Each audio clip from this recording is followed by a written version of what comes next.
ঘোরাফেরা, ঠাকুর দেখা, কেনাকাটা, খাওয়া দাওয়া সব কিছু মিলিয়ে থাকছে আজকের এই ব্লগ। কোন জায়গায় এই মেলা হচ্ছে সব কিছু আজকের এই ব্লগে তোমাদের সাথে আমি শেয়ার করব। তো হ্যালো এভরিওয়ান, সবাই কেমন আছো? আশা করছি সবাই খুব ভালো আছো, আমিও খুব ভালো আছি। শুরুতেই তোমরা দেখেছো আমি চলে এসেছি আলিপুরদুয়ার দুর্গাবাড়িতে। রাস পূর্ণিমা উপলক্ষে চলছে নানান জায়গায় রাসমেলা, সেরকমই আলিপুরদুয়ার দুর্গাবাড়িতেও শুরু হয়েছে রাসমেলা। 2024-এর এই রাসমেলাতে আপনারা সব কিছু পেয়ে যাবেন। আর ঘোরাটা শুরু হলো দুর্গাবাড়ির রাধা মাধবকে দর্শন করে। আমার পরাণে প্রেমের বিন্দু তুমি, শুধু তুমি, তুমি শুধু তুমি, তুমি শুধু তুমি। শুরুতেই পুতুল প্রতিমাগুলো দর্শন করে চলে গেলাম রাস ঘোরাতে। মেলা শুরুর দ্বিতীয় দিন সপরিবারে চলে এসেছি আমরা মেলা ঘুরতে। মেলার সাথে সাথেই চলছিল নানা রকম সাংস্কৃতিক অনুষ্ঠান। এই রাসমেলা শুরু হয়েছে রাস পূর্ণিমার দিন থেকে, আর মেলা থাকে 10 থেকে প্রায় 15 দিন পর্যন্ত।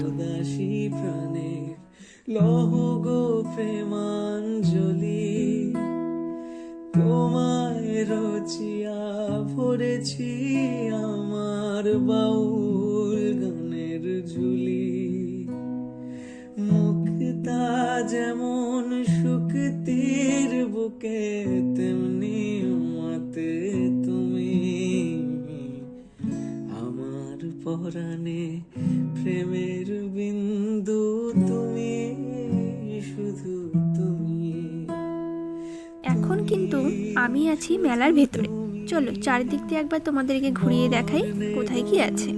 ছন্দে গীতিতে হৃদয়ে দিয়েছ তোলা, রঙেতে রাঙিয়া রাঙাইলে মোরে, একই তব হোলি খেলা। তুমি যে ফাগুন রঙের। এখানে কিন্তু বাচ্চাদের খেলনা থেকে শুরু করে বড়দের যাবতীয় জিনিস পেয়ে যাবে। তোমার মাধুরী, তোমার মদিরা করে মোরে দিশাহারা। মুক্তা যেমন শুকতির বুকে। ঘুরতে ঘুরতেই আমার চোখ চলে এলো এই ছোট্ট একটা দোকানে। ড্রেসগুলো বেশ সুন্দর ছিল, কিন্তু দাম অনুযায়ী ড্রেসের কোয়ালিটি অ্যান্ড সাইজ খুব একটা ভালো লাগেনি আমার। দেখে যেন মনে হচ্ছিল বেশ পুরনো, আর নানা জায়গা থেকে বেশ সুতো বার হওয়া, আর জায়গায় জায়গায় বেশ কালো কালো স্পট চোখে পড়ছিল। তাই সেই দিকটা বাদ দিয়ে এগিয়ে গেলাম। চারদিকটা বেশ ফাঁকাই ছিল, খুব বেশি ভিড় ছিল না, কারণ আমরা দ্বিতীয় দিন গিয়েছিলাম। সব কিছু বেশ ফাঁকাই ছিল। আর আমার অনেক দিনের ইচ্ছা ছিল যে ছোট একটা গীতা কেনা। সবসময় সব জায়গায় ক্যারি করার মতো একটা পকেট গীতা কেনার আমার ভীষণ ইচ্ছা ছিল। তো মা আর দিদি মিলে সেই গীতাই দেখছিল কোনটা সব থেকে বেশি ভালো হয়। তো গীতা কিনে চলে আসলাম লটারি খেলার জায়গায়। না, আমি কিন্তু খেলিনি, জাস্ট ঘুরতে এসেছি।